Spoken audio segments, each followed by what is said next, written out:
यही तो वो पपीते का पेड़ है, सब सो रहे हैं।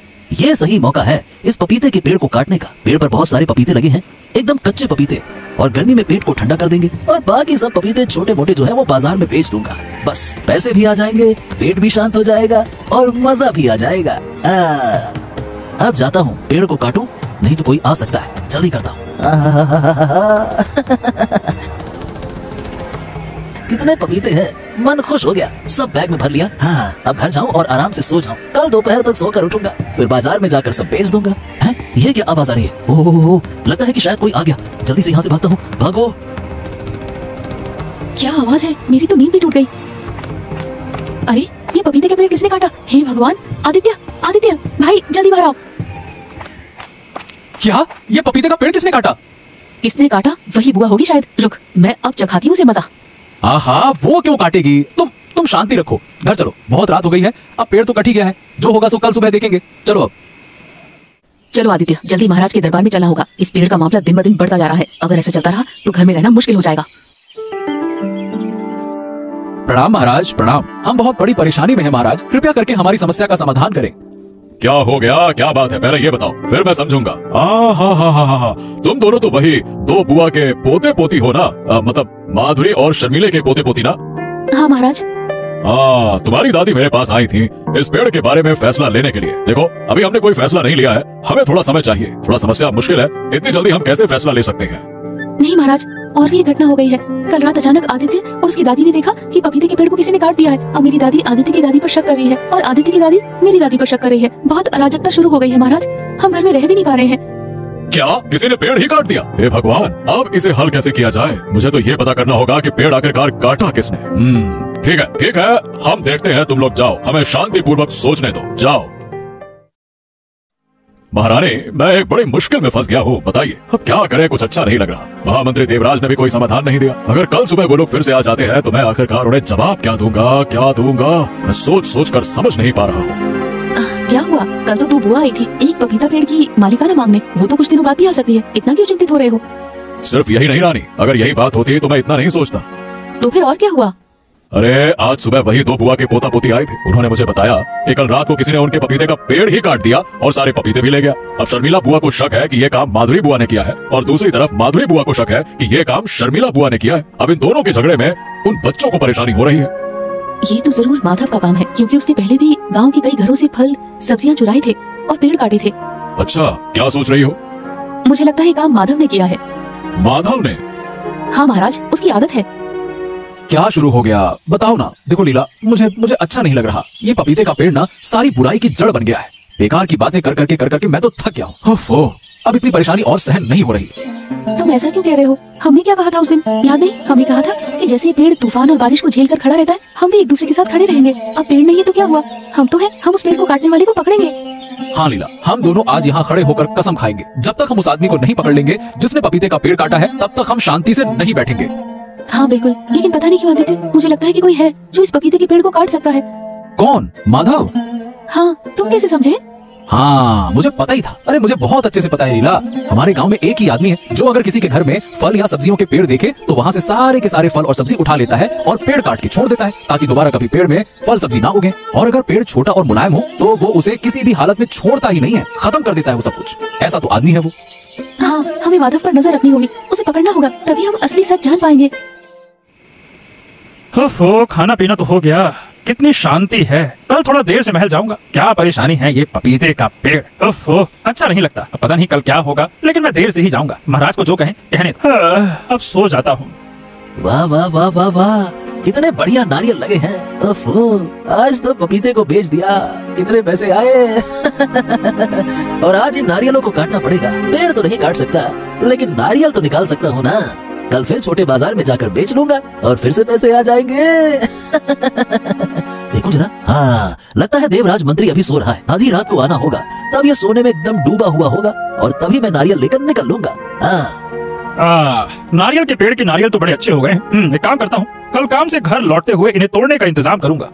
हाँ। ये मंत्री नारियल तोड़ने के बारे में सोच रहा है, लेकिन वो नहीं जानता कि उससे पहले मैं सारे नारियल उड़ा लूंगा। नहीं, चुपचाप रहूं और थोड़ा रात बढ़ने दूं, फिर अपने काम को अंजाम दूंगा। हाँ। अरे वाह वाह वाह वाह वाह वाह, क्या सुंदर बड़े बड़े नारियल हैं। पेड़ पर चढ़ने में ज्यादा परेशानी नहीं हुई।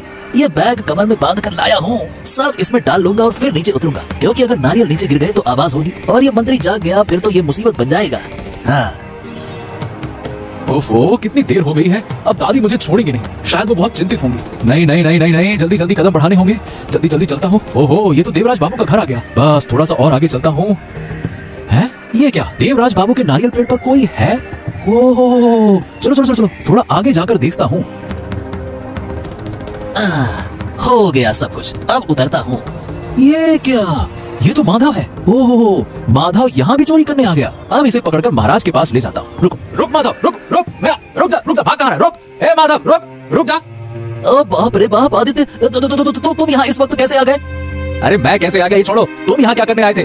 नारियल की चोरी ना? रुको, मैं अभी देवराज को बुलाता हूँ। देवराज, नहीं नहीं नहीं नहीं नहीं, कृपया करके उसे मत बुलाओ। आहा, क्यों ना बुलाऊं उसे? तुम हमारे पपीते के पेड़ काटने वाले थे ना? सही बताओ, तुमने ही काटा है ना? सच सच बताओ। हाँ, मैंने ही काटा है और उसमें पपीते भी लगे थे। अब मैं भाग रहा हूँ। अरे रुको रुको रुको, मैं कह रहा हूँ रुक जा। देवराज बाबू, अरे ओ देवराज बाबू, थोड़ा बाहर आइए, जल्दी आइए। अरे इतनी रात को कौन आवाज दे रहा है? हाँ ठीक है, आ रहा हूँ। अरे आदित्य, तुम क्या हो गया? अरे और कुछ मत पूछिए देवराज बाबू, मैं बस काम खत्म करके घर लौट रहा था, बहुत देर हो चुकी थी लौटने में, जल्दी जल्दी अपने घर की तरफ जा रहा था। आपके घर के सामने से गुजरते वक्त मैं क्या देखता हूँ कि माधव आपके नारियल के पेड़ से सारे नारियल चुरा कर भाग रहा था। मैंने उसे पकड़ लिया और महाराज का नाम लेकर उससे पूछा कि हमारे पेड़ के पपीते को किसने काटा। तो वो डरकर अपनी गलती मान गया और खुलासा कर दिया उसने सब कुछ। क्या बात कर रहे हो? मेरे सारे नारियल लेकर भाग गया? तो तुम उसे पकड़ नहीं सके? अरे देवराज जी, मैंने बहुत कोशिश की थी, लेकिन वो छुड़ा कर भाग गया। मैं माफी चाहूंगा जो मैं उसे पकड़ नहीं पाया। ठीक है, कोई बात नहीं। मैं कल सुबह ही महाराज को सारी घटना बताऊंगा और उस माधव को पकड़कर महाराज के सामने ले जाऊंगा और उसे उचित सजा दिलवाऊंगा। हाँ बिल्कुल देवराज जी, उस माधव को सजा मिलनी चाहिए। वो दिन ब दिन बढ़ता जा रहा है, इतनी चोरी करने के बाद भी उसे कोई सीख नहीं मिली। उसे तो सजा बिल्कुल मिलनी चाहिए। मैं कल सुबह ही महाराज के पास जाऊंगा और सारी घटना बताऊंगा। प्रणाम महाराज, प्रणाम प्रणाम। हाँ देवराज, इतनी देर क्यों हो गई? बताओ, कोई समाधान मिला? वो पपीता चुराने वाला कौन था? हाँ महाराज, सारा समाधान मिल गया। ये आदित्य आपको सारी बात बताएगा। क्या आदित्य बताएगा? ठीक है, बोलो आदित्य।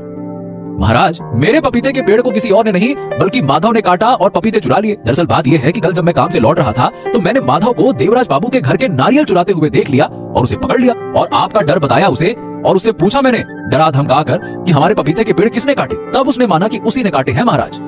हाँ महाराज, मैं सुबह जाकर माधव को अपने साथ ले आया हूँ। ये तुमने बहुत अच्छा काम किया। इस माधव की वजह से मैं इतने झमेले में फंसा था। माधव, जो कह रहे हैं वो सच है? हाँ महाराज, बिल्कुल सच है। मुझे माफ कर दीजिए महाराज, मैं ऐसा फिर कभी नहीं करूंगा। माफी तो मैं दे नहीं सकता, लेकिन हाँ, तुमने सब कुछ कबूल कर लिया है, इसलिए तुम्हारी सजा थोड़ी कम कर सकता हूँ। सैनिकों, इसे बंदी बनाकर ले जाओ। अरे मुझे माफ कर दीजिए आदित्य बाबू, देवराज बाबू, मुझे माफ कर दीजिए। मैं अब ये काम नहीं करूंगा। महाराज एक बार माफ कर दीजिए, मैं अच्छा इंसान बन के दिखाऊंगा। अरे ले जाओ इसे। धन्यवाद महाराज, आपका बहुत बहुत धन्यवाद। हाँ ठीक है, लेकिन तुम उन दो बूढ़ियों को बुलाओ और लीला को भी, मुझे उनसे कुछ बात करनी है। जैसी आपकी आज्ञा महाराज। देखो बूढ़ी माँ, मैं दोनों को कह रहा हूँ, तुम्हारे पपीते का पेड़ माधव ने काट दिया था और सारे पपीते चुरा कर ले गया, इसलिए आपस में झगड़ा बढ़ाने से कोई फायदा नहीं है। लेकिन अगर तुम लोग नहीं रुके तो बाहर के लोग इसका फायदा उठाकर तुम्हारा नुकसान करने की कोशिश करेंगे, समझ गए? हाँ महाराज, मैं समझ गई। मैं माधुरी से माफी मांग रही हूँ, मैं अब उससे झगड़ा नहीं करूंगी। हाँ महाराज, मैं भी माफी मांग रही हूँ। हाँ, और एक बात, तुम्हारे पोते पोतियां एक दूसरे को पसंद करते हैं, तुम्हारी जिम्मेदारी है इन्हें जोड़ने की, इन्हें मिलाने की, इनकी शादी कराने की, समझ गए? हाँ महाराज, मैंने पहले अपने पोते के चेहरे से समझ लिया था, मुझे भी लीला बहुत पसंद है, लेकिन इस बूढ़ी के कारण मैं कुछ कह नहीं पाई। फिर से बूढ़ी कह रही हो? अब से तो हम ससुराल वाले हो गए हैं, रिश्तेदार। लीला और आदित्य का हम जल्दी ही शादी करवा देंगे, फिर हम चारों खुशी खुशी रहेंगे।